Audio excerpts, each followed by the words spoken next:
Hello students, आज हम आपसे बहुत इंपॉर्टेंट बात करने वाले हैं कि जो भी आईसीआर के स्टूडेंट्स हैं, यदि वो पेपर देने जाने वाले हैं तो उन्हें क्या क्या चीज़ें फॉलो करना होगा। ये गाइडलाइन आपको पढ़ना बहुत ज़्यादा ज़रूरी है। यदि आप इन गाइडलाइन को फॉलो नहीं करते हैं तो आपको बहुत ही ज़्यादा प्रॉब्लम जाने वाली है। तो पहला क्या है कि आपको सेल्फ डिक्लेरेशन जो है, इसमें आपको ये बहुत प्रॉपर तरीके से फिल करना होगा। मीन्स आई, यहाँ पर अपना नाम, रेसिडेंस ऑफ, आप कहाँ के रहने वाले हैं वो लिखना होगा। ये पूरा फिल करते हुए आपको यहाँ पर आना है। फिर क्या करना है आपको, I have in the last 14 days. ठीक है, आपको कोई प्रॉब्लम तो नहीं है इनमें, मतलब आपको क्या रहा, फीवर रहा है, कफ रहा है, ठीक है, ब्रीथनेस प्रॉब्लम है, सांस लेने में तकलीफ हो रही है, या आपको ठीक है थ्रोट में कोई प्रॉब्लम है, गले में खराश वगैरह है, नोज वगैरह आ रही है, बॉडी में आपको कोई प्रॉब्लम जा रही है, ऐठन वगैरह दी, आपको कुछ कोई भी प्रॉब्लम है, अदर प्लीज स्पेसिफाई। यदि आपको और कुछ है तो भी आपको वो स्पेसिफाई करना होगा। मतलब जिन लोगों को जो प्रॉब्लम है उनके लिए ये चीजें हैं। यदि आपको इसमें से कोई भी प्रॉब्लम है तो आपको दिक्कत हो सकती है। मतलब यदि आपको सर्दी जुकाम खांसी कुछ भी अभी है तो फिलहाल आप मेडिसिन ले लीजिए, ठीक है। और यदि आप ठीक हैं तो आप डॉक्टर का एक सर्टिफिकेट भी साथ में रख लीजिए, मतलब आप ठीक है कोरोना टेस्ट करवा लीजिए, ठीक है। आरटीपीसीआर आप जरूर करा लीजिए जिनको सर्दी जुकाम खांसी है। तो जिनको नहीं है उन्हें कोई भी जरूरत नहीं है। हाँ, जिनको सर्दी खांसी जुकाम फीवर वगैरह है वो आरटीपीसीआर जांच अपनी करवा लें और उसको साथ में लेकर आप जाएं। फिर आपको यहाँ पर कैरी करना है कि आप ठीक है travelling the following cities country in the last 14 days. आप 14 दिनों में कहाँ कहाँ घूमने गए, मतलब नेम ऑफ सिटीज, ठीक है, डेट ऑफ, ठीक है, अराइवल इन सेंटर सिटी, मतलब आप कहाँ गए, वहां से आप कहाँ वापिस आए, वो सब पूरा लिखना है। सेकंड सिटी आप कहाँ गए, तो आपको कुछ नहीं लिखना है। यदि आप कहीं गए हैं नहीं गए हैं, ठीक है, जो लोग घूमने गए हैं, जैसे कोई बाहर चला गया सिटी या कंट्री, हो सकता है कोई विदेश चला गया होगा, हो सकते हैं, ठीक है। आईसीआर के एग्जाम देने वाले पूरे देश विदेश से बच्चे हैं, मतलब अपने देश के बच्चे हैं, ठीक है, तो वो विदेश जा सकते हैं घूमने, तो वो इसमें लिख सकते हैं कि भाई हम कहीं बाहर गए थे। अदरवाइज अभी फिलहाल तो कोई कहीं नहीं गया है, लेकिन हाँ कोई दिल्ली गया था, अब वो एग्जाम सिटी कहीं और आया पेपर देने। भाई आप जैसे दिल्ली से आ रहे हो पेपर देने कहाँ, कोई दूसरी सिटी, हालांकि ऐसा होगा नहीं, हाँ, लेकिन जैसे कोई बच्चा दूसरी सिटी का, जैसे कोई एमपी से बिलोंग करता है, अब एमपी से बाय चांस उसके रिलेटिव कहीं बाहर रह रहे थे, उसने सेंटर कहीं बाहर डाला है, तो आप जहां अभी फिलहाल थे और सेंटर देने आप जहां जा रहे हैं, जहां पेपर देने जा रहे हैं, यदि वो आपको फिल करना तो आप लिख सकते हैं। अदरवाइज आप इस ऑप्शन को भी छोड़ दीजिए, एग्जाम हॉल में आप ठीक है ये फिल कर सकते हैं। तो आपको अपने एडमिट कार्ड के साथ में, एडमिट कार्ड तो साथ में लेकर ही जाना है, साथ ही साथ में आपको ये वाला जो पेज है, ये पेज आपको वहां पर सबमिट करना होगा, ठीक है। Second city, third city, fourth city, जो जहां जहां घूमने गया होगा उसके लिए 4 कॉलम उन्होंने दिए हुए हैं अलग अलग। फिर आपको क्या लिखा हुआ है कि द हेल्थ एंड द, ठीक है, wellbeing for the community is our first priority, ठीक है। Therefore the centre reserves the rights to deny entry to its premises. मतलब यदि आप सर्दी खांसी जुकाम के लक्षण यदि आपको दिखाई देते हैं तो सेंटर के पास में ये परमिशन है कि आपको ठीक है पेपर ना देने दिया जाए। ये बहुत ही इंपॉर्टेंट यहाँ पर उनने ठीक है सेंटर वालों को दे दिए, ठीक है। ये अथॉरिटी सेंटर वालों को है कि यदि आपको सर्दी खांसी जुकाम है तो आपको पेपर ना देना दिया जाए।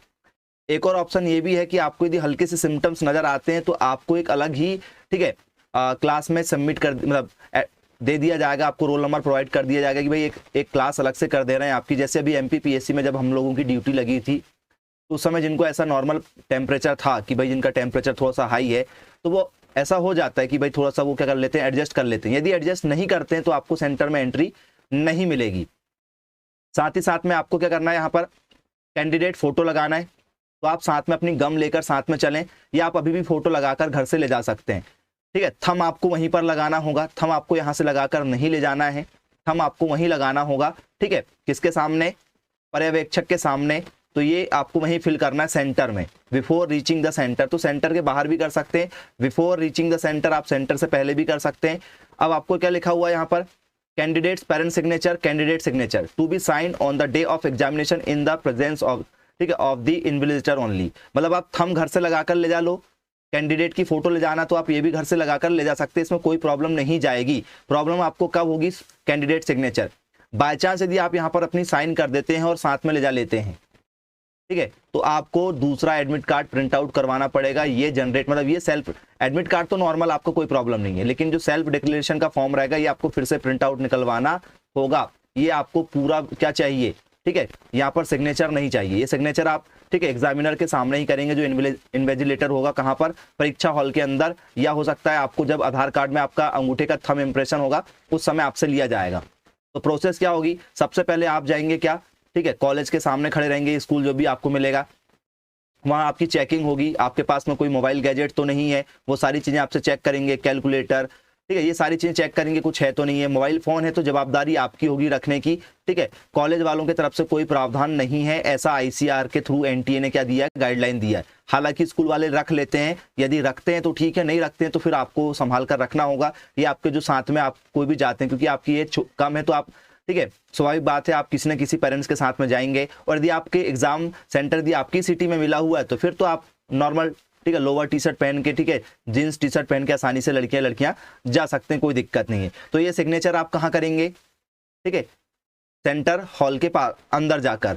और कैंडिडेट पेरेंट सिग्नेचर, ये तो आप पापा मम्मी से जिससे भी कराना, ये तो आप करवा के ले जा सकते हैं घर से, कोई प्रॉब्लम नहीं जाएगी। इंस्ट्रक्शन में क्या क्या दिया हुआ मैं आपको बता दूं, ठीक है। आपको टाइम से गेट पर जाना होगा, जो भी आपका टाइम दिया हुआ है। तो आप देखिए यहाँ पर रीचिंग टाइम कितना दिया है, रिपोर्टिंग टाइम है 2 PM, तो आपको 2 PM पर जाना होगा। भले पेपर आपके 3 PM से हो रहा है, मतलब परीक्षा हॉल में आपको जो अंदर एंट्री लेना है कॉलेज के अंदर, वो 1 घंटे पहले लेना होगा, ठीक है। गेट बंद हो जाएगा आपका 2:30 बजे, मतलब यदि आपका मॉर्निंग शिफ्ट में पेपर है तो आपको पेपर से आधे घंटे पहले किसी भी हाल में पहुंचना होगा, क्योंकि आपका पेपर से आधे घंटे पहले क्या हो जाएगा, बंद हो जाएगा। और पहुंचना ज़्यादा जरूरी इसलिए क्योंकि बेटा आपका वहाँ थंब इम्प्रेशन होगा, आपके वहाँ पर एक बार फोटो ली जाएगी। यदि आपके थंब में कोई प्रॉब्लम है, यदि आपको पसीना आता है तो कई बार होता है एग्जाम में आपको बैठने ही नहीं दिया जाता। क्यों? क्योंकि आपके अंगूठे के निशान वो नहीं पड़ते। यदि आपके आधार कार्ड अपडेट नहीं हुए हैं तो आपको दिक्कत जाती है। हालांकि सबने आधार कार्ड अपडेट करवा लिए होंगे तब तो आपने फॉर्म भरे हैं। तो ये कुछ आपकी इंपॉर्टेंट जानकारी थी। और हॉल टिकट लेकर जाना मतलब आपको सिर्फ 1 पेज ये सेल्फ डिक्लेरेशन का और आपका एडमिट कार्ड, 2 पेज के अलावा आपके पास में कुछ नहीं होना चाहिए। पर्स भी नहीं लेकर जाना है, पर्स भी आपको अंदर ले जाने नहीं दिया जाएगा, नहीं सेलफोन, वॉच, कुछ नहीं। नॉर्मल आपको क्या पहनना है, लोअर टी शर्ट पहन के जा सकते हैं, फॉर्मल पैंट पहनकर जा सकते हैं आप लोग, ठीक है। और क्या पहनकर जा सकते हैं आप, साथ ही साथ में जैसे लड़कियां सलवार सूट पहन के जा सकती हैं। शूज पहन के किसी को नहीं जाना है, स्पोर्ट्स शूज, ऐसे हैवी शूज पहनकर नहीं जाना है। मेरा मानना तो यही है कि आप स्लीपर पहन के जाएं। शूज भी पहनकर जा रहे हैं तो नॉर्मल शूज पहन के जाएं, ज्यादा हैवी शूज ना पहन के जाएं, ठीक है। चीटिंग मीटिंग का उसमें थोड़ा सा, ठीक है, आपके शूज रिमूव करवा लिए जाते हैं कि भाई आप शूज उतार कर आओ बाहर, तो फिर वो थोड़ा सा अच्छा नहीं लगता। तो आप स्लीपर पहन के जाएं। डिस्टेंसिंग मेंटेन करना होगा। सैनिटाइजर की एक 50 ml की आपको एक, ठीक है, जो बोतल है वो कैरी करते हुए लेकर जाना पड़ेगा, तो आप एक ले लीजिएगा सैनिटाइजर की बोतल। मास्क आपको कैरी कर जाना है। मेरा मानना है कि आप मास्क बिल्कुल N95 का लेकर जाएं, क्योंकि बाहर के बच्चे आएंगे, कोरोना साथ में घर लेकर ना आए आप लोग, ठीक है। तो लिखा हुआ देखो, एक सिंपल पेन आपको लेकर जाना था। तो ये कुछ नॉर्मल चीज़ें थी जो आपको कैरी करते हुए जाना है, ठीक है। लाइट भी ऑफ हो चुकी है स्टूडेंट्स। तो आई होप आपको सारे गाइडलाइन समझ में आ गए होंगे। और भी कोई जानकारी दी आपको ऐसी लगती है कि क्या लेकर जाना है, क्या लेकर नहीं जाना है। आधार कार्ड ओरिजिनल ले जाना होगा। आधार कार्ड आपका यहाँ पर, ठीक है, कलर वाला भी चलेगा, ब्लैक एंड व्हाइट भी चलेगा, लेकिन ओरिजिनल लेकर जाना। Photo copy, printed colour, black and white कुछ नहीं चलेगा, ओरिजिनल ही डॉक्यूमेंट्स आपको लगेंगे। एडमिट कार्ड आपका ब्लैक एंड व्हाइट भी हो सकता है और कलरफुल भी हो सकता है। तो आज की ये जानकारी आई होप आपको काफ़ी अच्छी लगी होगी। यदि पसंद आया तो चैनल को सब्सक्राइब करें, वीडियो को दोस्तों के साथ शेयर करना ना भूलें। किसी का पेपर मिस नहीं होना चाहिए, और किसी भी प्रकार की आप मिस्टेक करते हैं तो आपको पेपर हॉल में बैठने नहीं दिया जाएगा। तो थोड़ा सा सिंसियर होके जाएं और कोई भी लापरवाही बिल्कुल ना करें। सभी बच्चों को साइंस जोन एकेडमी की तरफ से ऑल द बेस्ट। ओके बच्चों, मिलते हैं नेक्स्ट वीडियो में, तब तक के लिए thank you for watching this video. Have a nice day.